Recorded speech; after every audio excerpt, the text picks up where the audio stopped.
Jagan arrest అయితే అవును మీరు వింటున్నది నిజమే.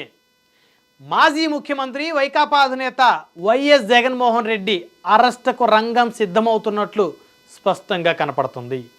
ఆంధ్రప్రదేశ్లో గత ప్రభుత్వానికి సంబంధించి మద్యం కుంభకోణం వ్యవహారంలో మాజీ ముఖ్యమంత్రి జగన్మోహన్ రెడ్డి మెడకు ఉచ్చు బిగుస్తోంది. ఇప్పటికే ఆయనకు అత్యంత సన్నిహితులు, ఆయన లెఫ్ట్ హ్యాండ్, రైట్ హ్యాండ్, ఆయన గుండెకాయ లాంటి వాళ్ళు అందరినీ కూడా అధికారులు అరెస్ట్ చేశారు. ఒక పక్క సిట్ విచారణ, మరొక పక్క ఈడీ విచారణ, ఉక్కిరి బిక్కిరి అవుతుంది జగన్ శిబిరం మొత్తం కూడా.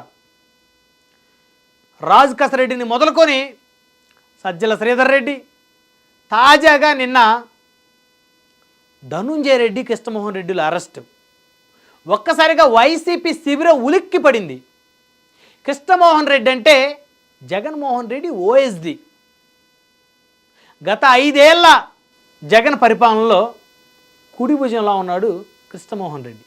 అదేవిధంగా ధనుంజయ రెడ్డి మరి గత 5 ఏళ్ల జగన్మోహన్ రెడ్డి ప్రభుత్వంలో సీఎంఓ ప్రధాన కార్యదర్శిగా ఉన్నారు. ఆయన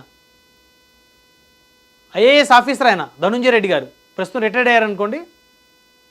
మరి ఆయన కూడా జగన్మోహన్ రెడ్డి గారికి మరి ఒక భుజం లాంటి వాళ్ళే, ఒకరు కుడి భుజం అయితే ఒకరు ఎడం భుజం. అలాంటి వాళ్ళిద్దరూ అరెస్ట్ అయ్యారు. వాళ్ళ దగ్గర నుంచి సిట్ అధికారులు కీలకమైనటువంటి సమాచారాన్ని రాబడుతున్నారు.